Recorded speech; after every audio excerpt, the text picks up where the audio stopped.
Kevin David Mitnick, born on August 6, 1963, in Van Nuys, Los Angeles, California, would become known as the world's most famous hacker. His early life set the stage for a journey into the digital underground, driven by an insatiable curiosity and a unique perspective on systems and security. His parents divorced when he was still a baby, and his mother worked long hours to make a living, often leaving young Kevin to his own devices. This early independence fostered a sense of self-reliance and an observant nature that would later define his hacking approach. Left alone most of the time, Kevin explored the streets of Los Angeles. He was a quiet, introverted, but deeply curious boy, constantly observing the world around him and trying to understand how things worked, a trait that would prove pivotal in his future endeavors. His fascination with technology began early, even before computers were commonplace. At just 12 years old, he discovered that bus drivers used a special punch to mark tickets, a seemingly simple observation that sparked his first foray into system manipulation. Kevin quickly realized that if he could acquire one of those punches and find enough unused tickets, he could ride the city buses for free. This was not about financial gain, but about understanding and exploiting a system's vulnerabilities, a pattern that would repeat throughout his life. So, with a clever ruse, he approached a bus driver and innocently asked where to buy one for a school project. The driver, completely unaware of Kevin's true intentions, unknowingly provided him with the address, demonstrating Kevin's early mastery of social engineering. Kevin then went to the specified location, stole a punch, and meticulously collected blank tickets from garbage bins near the bus depot. Soon, he had established his own personal network of free rides, a testament to his ingenuity and resourcefulness at such a young age. That clever trick, born out of curiosity and a desire to bypass rules, became his very first hack, executed successfully at the tender age of 12. It was a foundational experience that foreshadowed his future as a notorious cyber figure. In high school, Kevin's interest naturally shifted from radios to telephones as he delved deeper into the mechanics of communication. By the late 1970s, he had fully immersed himself in the underground world of phreaking, which was the art and science of phone hacking. He learned the intricate workings of the phone system and how to bend it to his will, demonstrating an innate understanding of complex networks. He famously hijacked McDonald's drive-thru radio frequencies just to prank unsuspecting customers, and ingeniously found ways to make long-distance calls without ever paying a dime.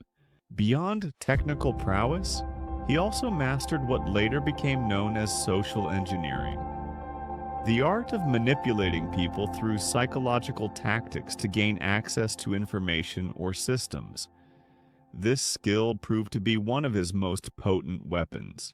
At 17, his social engineering skills were so refined that he could easily convince phone company employees that he worked for them. Through these deceptive tactics, he learned internal codes, gained access to restricted lines, and even rerouted a manager's phone directly to his own, showcasing his audacious nature.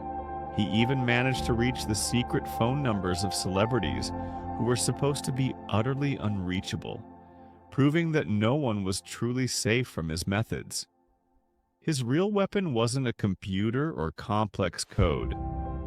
It was his profound understanding of the human mind and its vulnerabilities.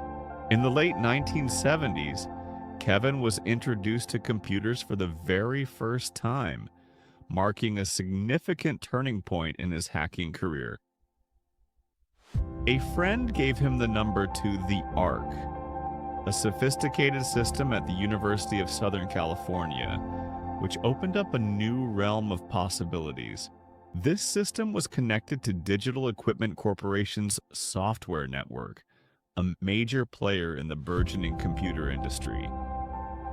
Driven by his insatiable curiosity, Kevin logged in and, in a bold move, copied one of DEC's proprietary operating system programs, demonstrating his early technical aptitude. He even called the company directly, pretending to be an employee who had lost his credentials, to get a new account, a classic social engineering tactic. This audacious act marked his first serious hack and consequently his first arrest, bringing him face to face with the legal consequences of his actions. Since he caused no actual damage to the system or the company, he was only given a warning, a lenient outcome that perhaps emboldened him further. This early brush with the law did little to deter his burgeoning interest in hacking. By the mid-1980s, Kevin Mitnick was rapidly becoming a legendary figure in the burgeoning hacker scene. His motivations were unique. He didn't hack for money or personal gain. He hacked to understand, to explore the limits of systems, and to challenge their perceived security. He copied valuable software, infiltrated corporate networks, and consistently proved that no digital wall was truly secure, exposing vulnerabilities that others overlooked. His true talent was not just in writing code, but in his unparalleled ability to persuade and manipulate people, a skill he honed to perfection. In 1987, Kevin executed another significant breach, breaking into the offices of Pacific Bell, the telecommunications giant that would later become AT&T. He meticulously scouted the building during the day, expertly blending in and pretending to be an employee, gathering crucial intelligence for his operation. At night, he returned with two friends, and together they stole files containing secret access codes, compromising the company's security. Pacific Bell quickly noticed the intrusion, and the FBI soon raided his home, marking another confrontation with law enforcement. Since he was still young, his case went to juvenile court, where he spent a few months in a detention center. This made him one of the youngest individuals ever convicted of a computer crime, a dubious distinction that highlighted his early involvement in cyber activities. After his release, Kevin found he simply couldn't stop hacking. The allure of the challenge was too strong. He famously tried to access NORAD, the U.S. military defense network, and even explored ARPANET, the early precursor to the modern internet, pushing the boundaries of his digital explorations. To him, hacking wasn't merely a crime. It was an intellectual challenge, a puzzle to be solved. He was caught again in 1988 and sentenced to a year in prison, followed by 3 years of probation, a clear indication that his activities were escalating in severity. But once he was free, the irresistible thrill of hacking proved too powerful to resist, and he inevitably went back to his old ways, demonstrating a deep-seated compulsion to explore and exploit digital systems. In 1992, Mitnick once again infiltrated Pacific Bell's systems, a repeat offense that escalated the stakes significantly. The FBI, now fully aware of his persistent activities, issued a warrant for his arrest, but Kevin, ever elusive, vanished without a trace. Using a series of fake identities and disposable burner phones, he disappeared across the country, becoming a ghost in the machine. He quickly earned the notorious title of America's most wanted cyber fugitive, a testament to his ability to evade capture and operate in the shadows. While on the run, his hacking activities continued unabated, demonstrating his relentless pursuit of digital challenges. He broke into the systems of major corporations like Motorola, Sun Microsystems, and Novell, showcasing his broad range of targets and technical capabilities.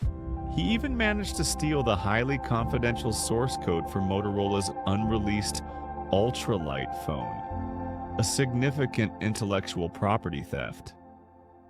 However, in a move that underscored his unique motivations, he never sold any of the stolen information, reinforcing his claim that it wasn't about profit. As he later famously stated, "I did it for the thrill, not for profit." This quote encapsulated his philosophy, highlighting that his primary motivation was the intellectual challenge and the excitement of breaching seemingly impenetrable systems rather than financial gain. On Christmas Eve 1994, Kevin Mitnick made a critical error when he hacked into the computer of renowned security expert Tsutomu Shimomura. Mitnick was specifically targeting a piece of special cell phone software, unaware that this particular breach would ultimately lead to his downfall. Shimomura, a formidable adversary, meticulously traced the attack back to its source and immediately began working with the FBI to find Mitnick. In February 1995, their combined efforts paid off, as they successfully tracked Kevin's signal to an apartment in Raleigh, North Carolina, closing in on their elusive target. On Valentine's Day, the FBI, acting on the intelligence gathered, dramatically broke down the door of the apartment. After years of evasion and pursuit, the chase was finally over, marking the end of Kevin Mitnick's life as a cyber fugitive. Kevin spent 8 grueling months in solitary confinement while awaiting trial, a period of intense isolation. During this time, prosecutors made sensational claims, suggesting he could launch a nuclear attack by whistling into a phone, exaggerating his capabilities to an almost mythical degree. Outside the prison walls, the hacker community, galvanized by his plight, started a powerful movement called Free Kevin. This movement highlighted the debate over the severity of his punishment and the perception of hackers, arguing that his actions were driven by curiosity rather than malicious intent. In 1999, he was found guilty of multiple computer and wire fraud charges, bringing a formal end to his legal battles. He served about 6 years in total, with most of that time already behind him, due to his pre-trial detention and previous sentences. When he was finally released in 2000, a strict condition was imposed. He was banned from using computers or cell phones for 3 years, a severe restriction for someone whose life revolved around technology. Once his restrictions finally ended, Kevin Mitnick underwent a remarkable transformation, reinventing himself entirely. With a computer generously gifted by Apple co-founder Steve Wozniak, he founded Mitnick Security, a cybersecurity consulting firm, turning his past into a new career path. The man, once hunted relentlessly by the FBI for his hacking exploits, was now ironically teaching companies how to defend themselves against the very types of attacks he once perpetrated. This transformation was a testament to his unique expertise and understanding of cyber threats. He often said, "Software flaws can be fixed. Human flaws are permanent," a profound statement that encapsulated his philosophy on security. He emphasized that the weakest link in any security system isn't the code or the hardware. It's the people who operate and interact with it.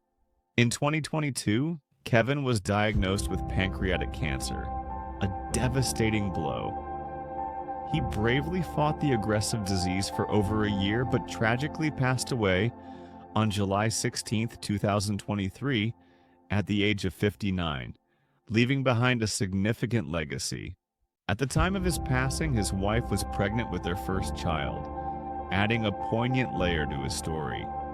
From a curious boy riding free buses to becoming the most famous hacker in history, Kevin Mitnick's life story is a powerful reminder that curiosity, when channeled, can profoundly change the world for better or worse. He left behind a complex legacy of intelligence, rebellion against established systems, and an endless, relentless pursuit of understanding how things work.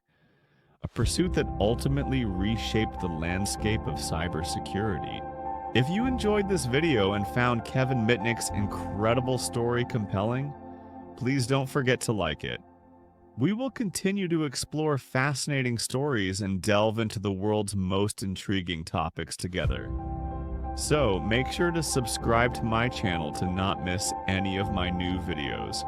I look forward to seeing you in the next video.